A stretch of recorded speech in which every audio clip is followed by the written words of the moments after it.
ban for Russia and ფინეთში ახლახან ქვეყანაში რუსეთისა და ბელარუსის მოქალაქეებს უძრავი ქონების შეძენა აიკრძალათ. recently here in Finland. However, it has been ეს კანონი დიდი ხანია მზადდებოდა. ნებართვა უძრავი ქონების შესაძენად აღარ გაიცემა იმ პირებზე, რომელთა სახელმწიფოც არღვევს სხვა ქვეყნის დამოუკიდებლობას და რომელიც სახელმწიფოც წარმოადგენს საფრთხეს ფინეთის ეროვნული უსაფრთხოებისთვის. state of citizenship violates the independence. კანონის მიზანია გააძლიეროს ფინეთის უსაფრთხოება და ქვეყანა წინასწარ იყოს მზად ყველა სცენარისთვის, რომ რუსეთმა გავლენა არ იქონიოს ფინეთზე. constitutes as a threat. ეს მართლაც აჩვენებს, რომ ეროვნული უსაფრთხოება ქვეყნისთვის პრიორიტეტულია და მზადაა იმოქმედოს იმ ვითარებაში, თუ უძრავი ქონება გავლენის ინსტრუმენტად გადაიქცევა. used as a tool for influencing. So it has been already known for years that უკვე წლებია ცნობილია, რომ რუსეთის მოქალაქეები იძენდნენ უძრავ ქონებას სტრატეგიულ ან სხვა მნიშვნელოვან ადგილებში. მაგალითად აეროდრომებთან, ენერგეტიკულ ან სამხედრო ინფრასტრუქტურასთან, საზღვაო მარშრუტებთან ახლოს და ასე შემდეგ. ზოგიერთ შემთხვევაში მტრული განზრახვის დამტკიცება რთულია, სულ მცირე საჯაროდ ხელმისაწვდომო წყაროებზე დაყრდნობით, მაგრამ ვიცით, რომ საფრთხე მაინც არსებობს. ცხადია, ეს კანონმდებლობა დიდი ალბათობით დაფუძნებულია მნიშვნელოვანი მოცულობის სადაზვერვო ინფორმაციაზე, რომელიც საჯარო არ არის. ასევე ვიცით, რომ რუსებსა და მათ ქსელებს შეეძლოთ თავისუფლად შეეძინათ უძრავი ქონება ფინეთში.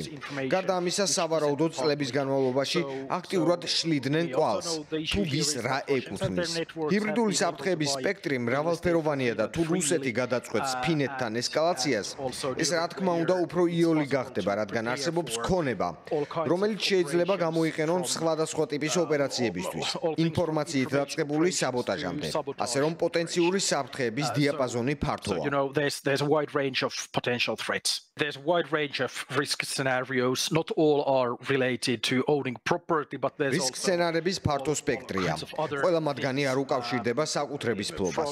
სხვა მრავალი საკითხიც არსებობს. ინფორმაციული ოპერაციები, კიბერსაფრთხეები, საბოტაჟი, ვერაფერს გამოვრიცხავ. Already weaponization of migrants. უკვე ვიხილეთ, რომ მიგრანტებს ფინეთის საზღვრებთან იარაღად იყენებდნენ. სწორედ ამიტომაა ჩვენი საზღვრები ამჟამად დახურული. ზღვაში კრიტიკული ინფრასტრუქტურის დაზიანების შემთხვევებიც იყო, ხოლო რუსული ეგრეთ წოდებული ჩრდილოვანი ფლოტი ბალტიის ზღვაში გადაადგილდებოდა. მაშასადამე საზღვაო მიმართულებაც პრობლემაა. However, currently it seems Russia has ამ დროისთვის მართალია რუსეთის ყურადღება სხვაგანაა მიმართული და ფინეთი ამჟამად არაა პრიორიტეტი, თუმცა ეს ძალიან მარტივად შეიძლება შეიცვალოს მომავალში. in the future. And well, Finland is ფინეთი ზოგადად ძალიან მომზადებული ქვეყანაა, მაგრამ ჩემი აზრით, მაგალითად უძრავი ქონების სფეროში რეფორმა ადრე უნდა განხორციელებულიყო. But for a variety of reasons, სხვადასხვა მიზეზის გამო ეს მარტივი არ იყო. ასე რომ მიუხედავად იმისა, რომ ფინეთი ხშირად მოჰყავთ ეროვნული მზადყოფნის კარგ მაგალითად, რუსეთთან დაკავშირებული პოტენციური მტრული განზრახვების მიმართ გარკვეული ჩავარდნა მაინც გვქონდა. possible hostile intentions. So yeah. უძრავი ქონების შესყიდვის აკრძალვა სწორი მიმართულებით გადადგმული ნაბიჯია, მაგრამ ჯერ კიდევ ბევრი რამ არის გასაკეთებელი, როგორც უძრავი ქონების მხრივ, ისე საზოგადოებრივ და საკანონმდებლო სფეროებში. Real estate, but also in other parts of society and legislation. One important part is information resilience. ერთ-ერთი მნიშვნელოვანი კომპონენტი ინფორმაციული მდგრადობაა. რუსულმა ნარატივმა არ უნდა შეაღწიოს საზოგადოებაში და არ უნდა არსებობდეს მნიშვნელოვანი პრორუსული ჯგუფები, რომლებიც მაგალითად პოლიტიკური ძალაუფლებით ისარგებლებენ. This gladly is the situation in საბედნიეროდ ფინეთში სწორედ ასეთი სიტუაციაა. ყველა პარტია ძირითადად მხარს უჭერს უკრაინის ბრძოლას რუსეთის წინააღმდეგ. რა თქმა უნდა, არიან ადამიანები, რომელთაც სხვებზე მეტად შეიძლება ჰქონდეთ პრორუსული შეხედულებები, მაგრამ ფაქტობრივად პარლამენტში ამჟამად არავინ არის პროპუტინისტი.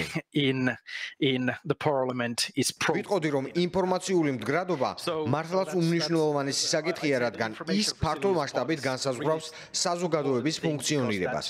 ასევე აუცილებელია გავაცნობიეროთ, რომ რუსეთი მუდმივად ცდის ახალ მეთოდებს და ამას უნდა ვუპასუხოთ გადამწყვეტი ნაბიჯებით. მსგავსი შესაძლებლობების გარეშე რუსები კრიტიკული ინფრასტრუქტურის წინააღმდეგ კვლავ გამოიყენებენ სხვადასხვა მეთოდს. საზღვრებს მიგრანტებით გაავსებენ, ან სხვა რამეს მოიფიქრებენ. დემოკრატიულ საზოგადოებებზე რუსეთის მრავალმხრივი ზემოქმედების შესაკავებლად მრავალი მიმართულებით უნდა ვიფიქროთ. Currently, as Russia ჩემი აზრით, დღევანდელ ვითარებაში, როდესაც საქმე რუსეთს ეხება, საზღვარი უნდა იყოს ძალიან მკაცრად გაკონტროლებული.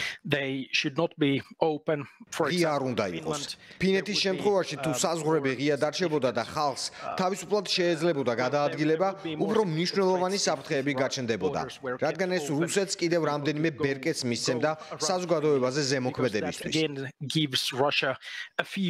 რა თქმა უნდა, საზღვარს ყოველი ადამიანი მტრული განზრახვით არ კვეთს.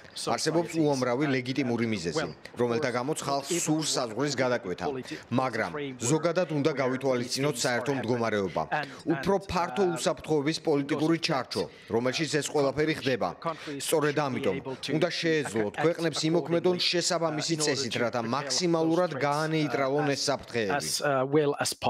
ეს ყოველთვის მოსახერხებელი არ არის. ბუნებრივია ჩნდება მრავალი პრობლემა, შესაძლოა ახალი კანონმდებლობაც გახდეს საჭირო და ასე შემდეგ, მაგრამ ფიქრობ, არაფრის გაკეთება გაცილებით უარესი ალტერნატივაა.